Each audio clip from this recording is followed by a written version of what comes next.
कई मामलों का आरोपी और रेलवे परिसर में अवैध कार्यों को करने वाले माफिया राजा भदौरिया पर कई मुकदमे दर्ज हैं, लेकिन रेलवे पुलिस की मिलीभगत के चलते आज तक इस बदमाश को कोई नहीं रोक पाया। अब इसने रेलवे स्टेशन के बाहर बनने वाले कॉम्प्लेक्स के बाहर साल भर से कब्जा करके अवैध दुकान लगा रखी है, लेकिन ना तो नवाबाद पुलिस इस माफिया पर कार्रवाई करती है, ना ही रेलवे पुलिस। वहीं रेलवे के जिम्मेदार विभाग भी मौन साधना लेकर बैठे। यह नटवर लाल कभी खुद को रेलवे का कॉन्ट्रैक्टर बताता है तो कभी पत्रकार बनकर लोगों को धमकाता भी है। आपको बताते चले कि उत्तर प्रदेश के मुख्यमंत्री ने झांसी के मंच से ही घोषणा की थी कि अवैध कब्जा नहीं होने दिया जाएगा और अवैध कब्जे करने वालों के खिलाफ कार्रवाई होगी, लेकिन जनपद झांसी में लगातार शातिर हिस्ट्री सीटर जमकर अवैध कब्जा कर रहा है। नवाबाद पुलिस प्रशासन के पास सारे साक्ष्य वीडियो फुटेज होने के बाद भी उस पर कार्रवाई नहीं की जाती। न्यायालय से लगातार गिरफ्तारी वारंट जारी होने के बाद भी फर्जी दस्तावेजों के आधार पर अखबार की आड़ में न्यायालय से लगातार गिरफ्तारी के वारंट जारी होने के बाद भी फर्जी दस्तावेजों के आधार पर अखबार की आड़ में अवैध कब्जा किया जा रहा है। पुलिस लगातार इस कब्जे को रोकने और न्यायालय से जारी गिरफ्तारी वारंट होने के बावजूद आरोपी को गिरफ्तार करने की बजाय उसकी आवभगत में लगी रहती है। आपको बताते चले कि रेलवे स्टेशन के सामने बने सेंटर प्लेस में एक नटवर लाल व्यक्ति, जिसके खिलाफ देश के कई राज्यों में गंभीर आपराधिक मामले दर्ज हैं, इसके बावजूद भी लगातार ताले तोड़कर राजा भदौरिया नाम का यह अपराधी अवैध कब्जे करता है। एक सप्ताह पूर्व इसके द्वारा एक दुकान का ताला तोड़कर कब्जा किया गया। आज फिर यह नटवर लाल एक युवती की आड़ में दुकान का ताला तोड़कर खुद को एक अखबार का मालिक बताकर अवैध कब्जा करता नजर आया।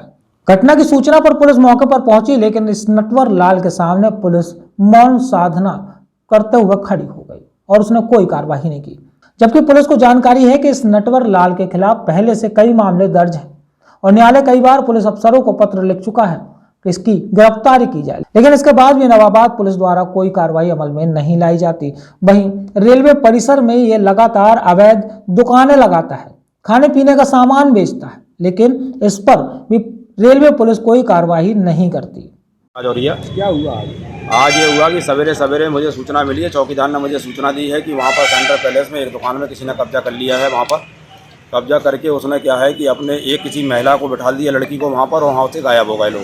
हम लोग लड़की से किसी प्रकार की कोई बात नहीं कर पाए तो हमने 112 नंबर को कॉल किया। 112 से पुलिस आई वहाँ पर, और पुलिस ने लेके क्या है कि पहले तो उन्होंने पुलिस ने देखा सारी चीज़ों को, सामान कहा कि हटा दो, लड़की से कहा कि जिनने इन पर कब्जा किया उनको बुलाओ। उन्होंने उस व्यक्ति से, जिस व्यक्ति को पहले सामान नहीं हटाया तो उस व्यक्ति को बुलाया। जब वो व्यक्ति कागज़ लेके आया तो उसने राजा भदौरिया का एक कागज़ दिखाया कि हमने राजा भदौरिया से एग्रीमेंट कराया 100 रुपये के स्टाम्प पे कि इस दुकान को लेने के लिए। फिर पुलिस ने उनसे पूछा कि भैया इसके बाद जो चैन बताओ कि राजा भदौरिया जगह का मालिक कैसे है, उसने कैसे तुम्हें 100 रुपये के स्टाम्प पे लिख के दिया है।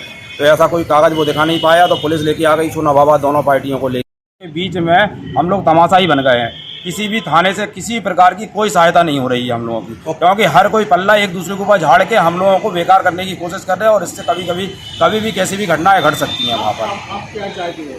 अरे हमें सुरक्षा दी जाने, किसी ना किसी थाने से हमें सुरक्षा मिले कि अगर कोई अपराधी वहाँ पर आता है और कोई अपराध करने की कोशिश करता है, मारपीट करता है, कब्जा करता है, तो हमें किस थाने से हमें सुरक्षा मिले।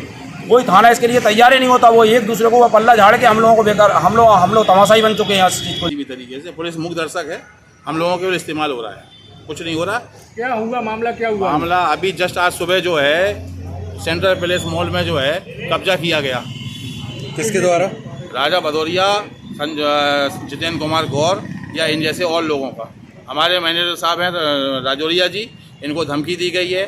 लड़की एक वहाँ थी, लड़की बोल रही है कि हमारे साथ असली हरकतें की गई हैं, और जो है इनको गाली गलौच और मारपीट की धमकी, और कभी भी इनको मारा जा सकता, कोई बहुत बड़ी चीज़ नहीं है। झांसी से राहुल उपाध्याय के साथ मोहम्मद साहब की रिपोर्ट।